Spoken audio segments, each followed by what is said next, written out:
At Ryerson, I've been here 27 years, and since I joined, the focus of the university has been on trying to solve problems that are meaningful to the community, to business, and to government.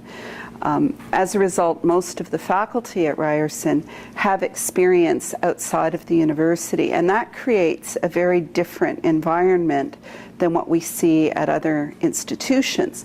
I would argue that innovation is part of our DNA and has been for many years. My impression is that the excellent universities in France tend to be more traditional in their approach to education, tend to be more focused on advancing knowledge and perhaps less focused on what we would call knowledge mobilization or the application of knowledge. So I think in part we say that innovation occurs on the periphery. So often if you're different than everyone else, you have to try harder. And I think historically that's been the reason why Ryerson has taken a slightly different path. Sure. So the University of Waterloo, I think, has a couple of very, very unique situations. We have an intellectual property policy that is inventor-owned. So if you're a faculty member, staff member, or student, and you invent something at the University of Waterloo, you own it full stop. And so that means we attract very, very commercially oriented researchers to the institution. And that creates a body of individuals who are there to help mentor our students, to coach our students, guide our students. And then you marry that with our cooperative education program that takes students and puts them into the workforce for 4-month work terms 6 times over their undergraduate program. So they go to school for 4 months, work for 4 months, come back to school for 4 months. And so we have the largest cooperative education program in the world. 2/3 of our students are in that program. So you have a very entrepreneurially minded student body that participates in co-op. You match that with this entrepreneurially minded group of faculty.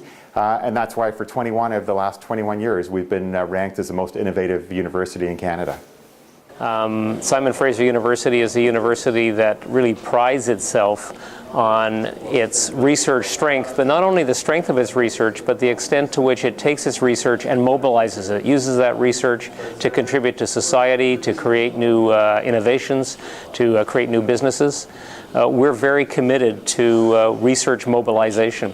And that isn't just amongst our faculty, that commitment extends to our students as well. So every student at Simon Fraser University can, through a program called Venture Connection, bring an idea and have it tested, and if it has potential as a business proposition, they can actually be partnered with a business mentor and have that idea taken and nurtured and taken right through to commercialization. We have invested heavily in the entire ecosystem of innovation.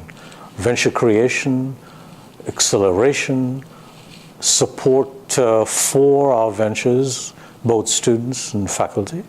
And as far as going the distance to offer financial support, first with seed funding for prototype development, but then also to seek funding from angel investors by getting angel investors and entrepreneurs to partner with our own students and faculty to enable them to take their ideas, transform them into invention, and then to innovation. So we have invested in the entire pipeline. So I think, in order to have a successful trajectory here, I think one needs ideas, one needs people, and then one needs capital.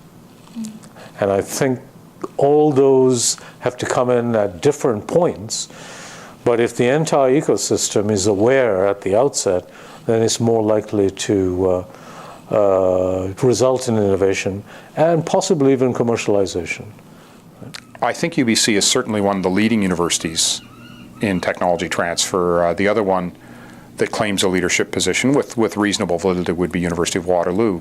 UBC and Waterloo have very different approaches to commercialization of technology, largely because we have very different research profiles. UBC has an enormous medical school.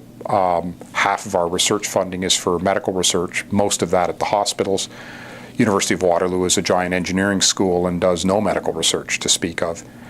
So of necessity, the commercialization profiles and pathways are going to be different when you've got different research emphasis like that. based on my experience with the European universities, I think we have a stronger track record for commercializing inventions of faculty members. It's much more accepted amongst faculty members that appropriate inventions should be commercialized. We've also done some fairly creative things like creating the Center for Drug Research and Development to enhance our technology transfer. So there's a lot of innovations in technology transfer at UBC and actually at British Columbia universities in general.